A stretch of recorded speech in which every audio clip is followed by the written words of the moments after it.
मुंबईसह संयुक्त महाराष्ट्र झाला पाहिजे यासाठी 107 हुतात्म्यांनी आपल्या प्राणांचं बलिदान दिलं. लोकशाहीर अण्णाभाऊ साठे, शाहीर अमर शेख, शाहीर गवाणकर यासारख्या शाहिरांनी लोकजागृतीची चळवळ उभी करत महाराष्ट्रासाठी जीवाचं रान केलं. ते जय महाराष्ट्र म्हणण्यासाठी, जय गुजरात म्हणण्यासाठी नाही.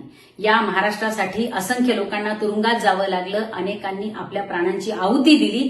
या महाराष्ट्राचा इतिहास हा वेदनेचा, संघर्षाचा, अभिमानाचा, जाज्वल्य इतिहास आहे. दुर्दैवाने हा इतिहास महाराष्ट्रातील जनतेला माहीत आहे, परंतु एकनाथ शिंदे मात्र हा इतिहास फार विसरून गेले. महाराष्ट्रासह कर्नाटक सीमावर्ती भागातील निपाणी, कारवार, बेळगाव येथील मराठी भाषिकही आज लढा देत आहेत.